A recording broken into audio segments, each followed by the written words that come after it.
ये जब जब जुल्म होगा तब तब जिहाद होगा। मैं इसको दोबारा कहता हूं, जब जब जुल्म होगा तब तब जिहाद होगा।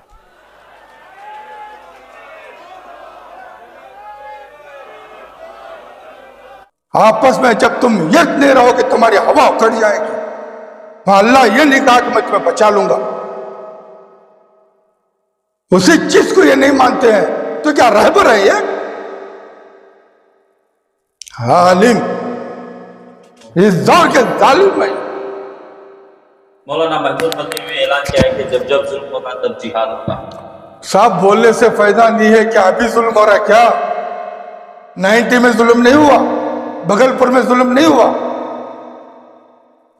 यूपी के अंदर कई जगह जुल्म नहीं हुआ? तब क्यों नहीं बात कही? गुजरात के अंदर पेटों को चीर कर बच्चों को नेज़े पे ले गया, तब जुल्म नहीं हुआ? तब जिहाद याद नहीं आए? अब तुम्हारी कुछ मिल्कियतें जानने का खतरा है तो जिहाद याद आ रहा है? कौम को सोचना चाहिए किसकी बात में जाए किसकी बात में ना जाए। 15 साल से मेहनत कर रहे हैं इत्तेहाद के लिए। कोई मौलवी अपने दिल से ये नहीं कह रहा कि कौम की भलाई के लिए हम एक हो जाए। सब अपना अपना मतलब के लिए, अपने अपने मकसद के लिए काम करता है। इनके लिए एसी रूम चाहिए, बड़े कार चाहिए, पेट भर के खाना चाहिए, इनके बाल बच्चे बड़े स्कूल में पढ़ना चाहिए। कौम जाए बाढ़ में। यह रहनुमाई है मुसलमानों की। ये लीडर टट्टू पट्टू कुछ लीडर वो इनको इस्तेमाल करते हैं। उनके ये गुलाम है। क्या कौम के रहबर है? ये तो गुलाम है रहनुमा, सियासी रहनुमा के। तबाह कर दिए इस कौम को। कौन से अल्लाह को मानते पता नहीं इनको। हरम इत्तेहाद जो अल्लाह का कहा हुआ, जब उनके लिए कानून है तो हमारे लिए कानून है क्या? ये हमारे बड़े जो रहबर है कौन से कानून के पीछे भाग रहे हैं? अगर मानना ही नहीं था क्या होता था? बोलते जो लड़ने वाले हैं भाई एक तरफ आ जाओ लड़ लेंगे। सारे हिंदू भाई के लड़ने के लिए तैयार खड़े हुए क्या? 95% हिंदू बिरादरी जो है सेक्युलर है। समझ में ये बात हो तो हर एक टाइम कई वीडियो में देखो मुसलमान और हिंदू कौम एक साथ में चलती है, चल रही है कुछ। लेकिन लोग कहते हैं कि सदा इत्तेहाद में ही इत्तेहाद नहीं है। लोगों को बेचारा मेंबर है कौन क्या है सदा इत्तेहाद तक किसी को नहीं मालूम बाबा। हाँ भाई तुम सामने आ जाओ ना, पता चले। कहीं बैठ करके पूछोगे तो क्या मालूम। जी फरमाइए बाबा जी, आज की प्रेस मीट का मकसद क्या है? ये 5 तारीख के बाद 6 तारीख से जिस तरह से जो है औकाफ की मिल्कियत को पूरी तरह से इन्होंने रजिस्टर करवा लिया है और जो प्रॉपर्टी जो है वो सेफ है, इस तरह से बातें हमें सुनने को बहुत आ रही है। तो ये किसके अंदर क्या चुपचाप जो है जिस तरह से जनाब हजरत सैयद मोहम्मद अली अल हुसैनी साहब सज्जादा गुलबर्गा शरीफ और चेयरमैन ऑफ वफ कर्नाटक एक हफ्ते में 5 दिन बैठ करके जिस तरह से उन्होंने गौर फिक्र की, उसमें कुछ नतीजे जो है वो सामने आए हैं। अब इसके अंदर और भी कुछ बातें हैं। इससे पहले बहुत सारी मिल्कियत हमारे हाथ से जा चुकी है। वो मिल्कियत कहाँ तक इन्होंने वापस लिए हैं या लेने की कोशिश कर रहे हैं, इसके बारे में भी जरा वजाहत कर दे आवाम के सामने। अब रही दूसरी बात, अब ये जो 6 तारीख से एक नया फितना पैदा हुआ वेस्ट बंगाल के अंदर, जो बाबरी मस्जिद के नाम से उन्होंने जो ईंट रखने की जो कोशिश की है, ये जो हमारी भोले भाली कौम जो है जज्बाती कौम है, वहाँ की गुर्बत भी है, ऐसे लोगों को लेकर के उन्होंने जिस तरह से एक चाल चली है, तो 33 साल के बाद उनको आज 6 दिसंबर याद आ गया। और कोई इसके पीछे कोई ये नहीं कहने की कोशिश कर रहा है कि भाई इससे पहले आप ये काम क्यों नहीं किए।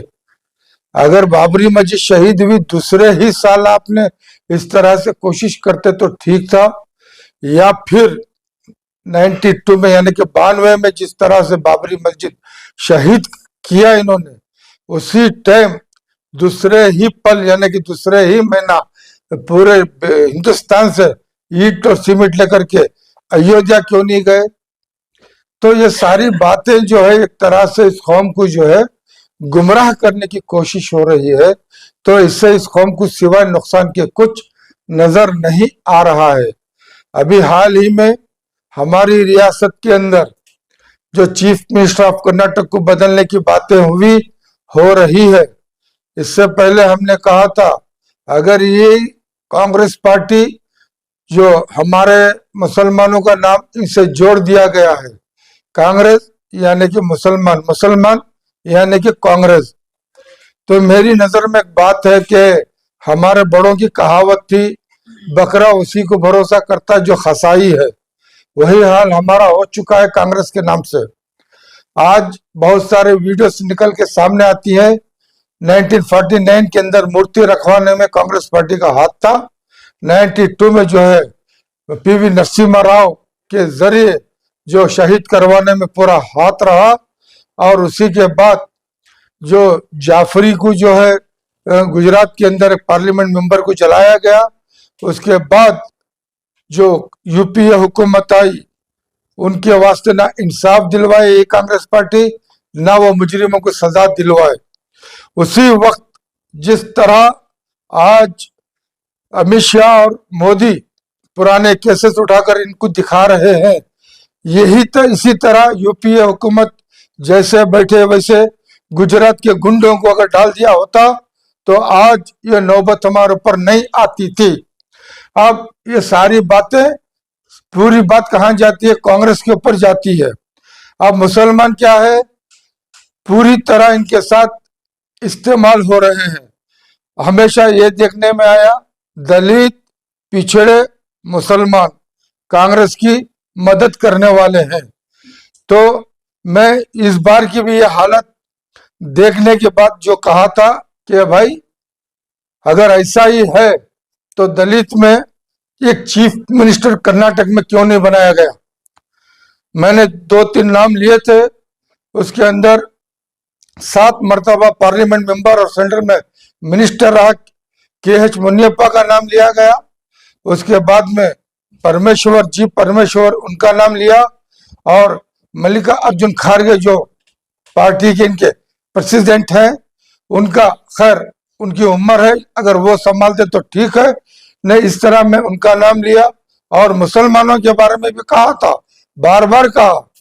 SM कृष्णा रहने के वक्त 5 मिनिस्ट्री थी इस गवर्नमेंट में, अब की बार सिर्फ 2 रखे हुए हैं, और 2 में एक तो बेकार है, बार बार मैं कह चुका हूं। तो इसके बाद इनको हटा करके हमारे यहाँ काबिल पढ़े लिखे नौजवान हैं और तजुर्बेकार हैं, उसमें मैंने यूटी खादर का भी नाम लिया, MLA रिजवान अरशद का भी लिया, और तनवीर सेठ का भी, उसका भी एक तजुर्बा है, उनको भी ले सकते हैं। और बाकी एक तो जो शहर बेंगलोर में 3 MLA थे, एक ने तो निभा दिया, जो चामराजपुर से उन्होंने तो निभा लिया जो मिनिस्ट्री थी। अब जो दूसरे को तो मौका दे सकते थे बेंगलोर के अंदर, बाहर एक साउथ कर्नाटका, एक नॉर्थ कर्नाटका, इस तरह से भी ले सकते हैं। अब ये लोगों को चाहिए था, इसके बारे में कोई सोच नहीं रहा। अब हमारे कुछ इल्म को अपने पास रखने वाले, मेहराब मेंबर को इस्तेमाल करने वाले, इनको मैंने आजकल बहुत देख रहा हूं, एक दूसरे के खिलाफ बहुत ज्यादा बयानबाजियां, एक दूसरे के ऊपर उनसे ज्यादा शफकत लेकर चलने की लोग कोशिश कर रहे हैं। तो उलमा ही के अंदर एक दूसरे के ऊपर नीच ऊंची दिखाना और एक दूसरे से आगे निकल कर जाने की जो कोशिशें हो रही है, इससे क्या उलमा का फायदा है या मिल्लत का फायदा है, इसके बारे में भी कौम को सोचना चाहिए। तो पहले भी बहुत बोल चुके हैं, ये सारा मंजर जो है सिर्फ पैसे, नाम, शोहरत के लिए हो रहा है। तो इन उलमा को भी सोचना चाहिए, अगर वाकई अल्लाह उसके रसूल का डर है इनके दिलों में, तो ये मिल्लत का सोचें, जो अहकाम खुदावंद पाक है उसके ऊपर अमल करें, तरीका नबी पाक सल्लल्लाहु अलैहि वसल्लम का है उसे लोगों के सामने लाएं। और रही सियासी मामलात, ये सियासत के अंदर जिस तरह अभी आने वाला कारपोरेशन इलेक्शन, इसमें ना जाने कितने लोग बाहर आएंगे, कितने लोग एक दूसरे को हरवाएंगे, इसके बारे में भी सोचना चाहिए। ये वोट देने वाले अवाम है, अवाम को चाहिए कि एक अपना फैसला सोच समझ करके करे, किसके लिए करना किसके लिए ना करना। कईयों मर्तबा बोल चुका हूं, मुसलमानों के लिए कोई सियासी पार्टी बिल्कुल नहीं है, ना वो हमारे हक में है, ना हम उनके लिए एक मोहरा है बस। इसके सिवा हम उनके कोई लायक है नहीं। अगर लायक होते तो हमारे सारे मामले हल होते। बहुत सारी मिल्कियत के बारे में बात करना है, इंशाअल्लाह डॉक्यूमेंट साथ में रख करके बात करेंगे कि ये लोग कितना हमें वापस ला करके ये कौम को दिए और नहीं दिए। ये सारी बातें इंशाअल्लाह आगे करेंगे। ये बात कहते हुए मिल्लत के सामने ये बात रखता हूँ कि सोचे। बाबा जी, जिस तरह सेंट्रल हुकूमत से उम्मीद पोर्टल के ऊपर डेडलाइन दिए गए थे और जिस तरह 100% कर्नाटक में काम हुआ बता रहे हैं, इस तरह वो बोर्ड के चंद प्रॉपर्टीज में किराया या लिटिगेशन जिस तरह है, क्या ये हल नहीं हो सकते? अगर मैं ये बात बोलूं तो बहुत बड़ा मालूम होता है भाई। जब सुप्रीम कोर्ट के अंदर मुसलमानों के लिए इंसाफ की उम्मीद नहीं है, जो बाबरी मस्जिद का जो फैसला सुनाने वाला सुप्रीम कोर्ट बोलता है ये तो मस्जिद ही थी है, इसमें जबरदस्ती आप लोगों ने मूर्तियां रखवाई थी, तो फिर उन्होंने क्या कहा, आस्था के हिसाब से छोड़ के दे दो। ये कोई इंसाफ है? तो क्या उम्मीद रखी है मुसलमान सुप्रीम कोर्ट से? जो अच्छा पीवी नरसिम्हा राव जो हुकूमत से कहा था कि मुसलमानों की जो मस्जिद है हम उसे पूरी तरह बचाते हैं, बचा रहे हैं, इत्मीनान रखो, जब ये कहते होते तोड़ दिया तो वो हुकूमत सुप्रीम कोर्ट का कानून नहीं मानती है, तो फिर ये हुकूमत क्यों मानेगी? तो ये जो पहले से दिखाया गया रास्ता है भाई, तो आप तो हुकूमत और कानून तो बड़ा नाम है मुसलमानों के लिए। जब वो कानून नहीं मानते तो हम क्यों माने? सबसे पहले इस बात को मानना ही नहीं था। वो कौन होते हैं हमारे घर का फैसला करने वाले? हर बात के ऊपर मसाजिदें तोड़ रहे हैं। हिमाचल में मसाजिदें टूट रही है, यूपी में, बिहार में, हर जगह टूट रही है। कोई पूछने के लिए मुंह में लड्डू है? कौन से कानून की बात कर रहे हैं? जो नौजवान बच्चे जो दिल्ली में आज तक अंदर हैं, तो बच्चों को बेल नहीं मिल रही है, हाँ? कौन से कानून की बात कर रहे हो? जब उनके लिए कानून नहीं तो हमारे लिए कानून है क्या? ये हमारे बड़े जो रहबर है, कौन से कानून के पीछे भाग रहे हैं? अगर मानना ही नहीं था क्या होता था? बोलते जो लड़ने वाले हैं भाई एक तरफ आ जाओ, लड़ लेंगे। सारे हिंदू भाई के लड़ने के लिए तैयार खड़े हुए क्या? 95% हिंदू बिरादरी जो है सेक्युलर है, समझ में ये बात? वो तो हर एक टाइम कई वीडियो में देखो मुसलमान और हिंदू कौम एक साथ में चल रही है। कुछ है एजेंट, वो अफवाह जो मीडिया के अंदर आती है उसे लेकर के बातें नहीं होती। जब वो ना सुप्रीम कोर्ट को मान रहे, ना संविधान को मानते हैं, ना वो कानून को मानते हैं, तो मुसलमान क्यों माने? क्या हम टट्टू हैं क्या? या हमें टट्टू किसे बनाया? मुस्लिम रहनुमाई की कमी की वजह से ये काम हो सकता है। मुस्लिम रहनुमाई तो तबाह करती है। अब मैं बोलूं तो बहुत बोलता हूं। अरे भाई, जब तुम्हारे बड़े सियासतदान थे उस टाइम में तुम्हारे बड़े इदारे थे, उनको लेकर के काम करते तो ये नौबत थोड़ी आती थी। उन्होंने तो हुकूमत के कुर्सी के लालच के अंदर जो है मौलवियों को इस्तेमाल किया उस टाइम। मौलाना महमूद मदनी ने ऐलान किया है कि जब जब जुल्म होगा तब जिहाद होगा। साहब, बोलने से फायदा नहीं है। क्या अभी जुल्म हो रहा है क्या? 90 में जुल्म नहीं हुआ?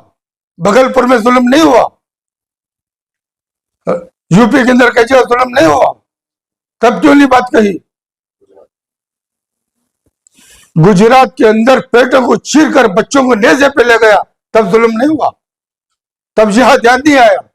अब तुम्हारी कुछ मिल्कियतें जानने का खतरा है तो जिहाद याद आ रहा है? कौम को सोचना चाहिए किसकी बात में जाए, किसकी बात में ना जाए। 15 साल से मेहनत कर रहे हैं इत्तेहाद के लिए। कोई मौलवी अपने दिल से ये नहीं करा कि कौम की भलाई के लिए हम एक हो जाए। सब अपना अपना मतलब के लिए, अपने अपने मकसद के लिए काम करता है। इनके लिए एसी रूम चाहिए, बड़े कार चाहिए, पेट भर के खाना चाहिए, इनके बाल बच्चे बड़े स्कूल में पढ़ना चाहिए, खाम जाए भाड़ में। यह रहनुमाई है मुसलमानों की। ये लीडर, टट्टू पट्टू कुछ लीडर, वो इनको इस्तेमाल करते हैं, उनके ये गुलाम है। क्या कौम के रहबर है? ये तो गुलाम है रहनुमा, सियासी रहनुमा के। तबाह कर दिए इस कौम को। कौन से अल्लाह को मानते पता नहीं इनको। हरम इत्तेहाद जो अल्लाह का कहा हुआ, आपस में जब तुम एक नहीं रहोगे तुम्हारी हवा उखड़ जाएगी। अल्लाह ये लिखा कि मैं तुम्हें बचा लूंगा, उसी चीज को ये नहीं मानते हैं तो क्या रहबर है ये? हालिम, इस दौर के जालिम है ये। जी, जब भी जुल्म होता है सदा इत्तेहाद के सिर्फ आप अकेले नजर आते हैं, आपकी कहीं टीम नजर नहीं आती और कोई इश्यूज पर कोई आपकी टीम वाले बात भी नहीं करते। तो ये आप लोगों को समझना चाहिए, मेरा बोलना पूरी सदा इत्तेहाद के बोलने का हिसाब है। अगर ऐसा नहीं होता तो हमारे जितने अकायद के लोग हैं ना, वो ऑब्जेक्शन कर देते कि इसमें हमारी मर्जी नहीं है, ये बाबा जी की मर्जी है। समझ में आ रहा? ना शिया बोल सकते थे, ना मेहदी भी बोल सकते, ना अहले हदीस बोल सकते थे। ये तो हम जब बोल रहे तो पूरी कम्युनिटी बोल रही है। लेकिन लोग कहते हैं कि सदा इत्तेहाद में इत्तेहाद नहीं है। लोगों को बेचारा मेंबर है, कौन क्या है सदा इत्तेहाद तक किसी को नहीं मालूम बाबा। हाँ भाई, तुम सामने आ जाओ ना, पता चले। कहीं बैठ करके पूछोगे तो क्या मालूम है? नहीं, देखने को भी नहीं मिलता ना बाबा। हाँ, दिखाने के लिए स्टेज पर सदा क्या करे, नहीं रही। मेकअप नहीं करते ना, इसकी वजह से दिखाई नहीं देते। मेकअप करते तो दिखाई देते, मेकअप नहीं करते। हम लोग सिर्फ काम करते चले जाते हैं। समझ में आ रहा ना? काम करने वाले हैं। लेकिन काम के लिए कभी ना कभी तो दिखना पड़ता ना बाबा। दिखते हैं भाई। ग्राउंड लेवल पर क्या काम है? अभी देखो, ग्राउंड लेवल आप लोग बोलते हैं, इसके पीछे बेचारे हमारे बहुत सारे लोग कुश्ती लड़वाने भी गए, फुटबॉल खिलवाने भी गए, नशे छुड़वाने भी गए, लोगों के अंदर बात पहुंचाने भी गए, सब कुछ किए, लेकिन नहीं किए क्या ये बताओ। अरे तुम्हारा आज हज भवन खड़ा हुआ है, आखिरी वक्त में 10 महीने की टाइम थी, हमारे सैयद जमीर पाशा साहब सदा इत्तेहाद की जनरल सेक्रेटरी रहे, उनकी वजह से तुम्हारी बुनियाद खड़ी आज हज भवन की। क्या नहीं किए? 10 महीने में 400 करोड़ रुपए खर्च किए थे। 20-20 लाख रुपए उन्होंने बच्चों को पढ़वाने के लिए आउट ऑफ कंट्री भेजा। कई शादी महल करवाया, कई कब्रिस्तानों को कंपाउंड करवाया, कई बच्चों की शादी के लिए पैसे करवाए, सिर्फ 10 महीने में। उसके बाद कई बार आवाजें हमने उठाई, सदा इत्तेहाद क्या क्या। ये तो हम लोग पोस्टर भाई नहीं है, जमीनी सतह पे चलने वाले हैं। हमारा काम हमेशा अल्लाह उसके रसूल को दिखाने के लिए किया है। तो जितने लोग हैं पूरे स्टेज के पीछे काम करते हैं, आप आगे रहकर आवाज उठा रहे हैं। मैं आगे रहूं या पीछे रहूं, पहले से वो आगे रहते थे, मैं पीछे रहता था। अब कुछ साथी हमारे रुखसत हो चुके दुनिया से, इसलिए मैं आगे आना पड़ा। समझ में आ रहा ना? वरना हमारे बड़े अकाबिरीन थे, उनको हम छोड़ देते थे। अनवर शरीफ साहब मरहूम थे, करोल आयल जनरल सेक्रेटरी, सैयद जमीर पाशा थे, मुफ्ती अशरफ अली साहब थे, रियाजुल रहमान साहब थे, शमशुल हक कादरी थे, ऐसे अकाबिरीन हमारे थे। उनको छोड़ के मैं पीछे रहता था। अब वो सब अल्लाह की तरफ निकल चुके हैं, तो मैं संभाला हुआ हूँ।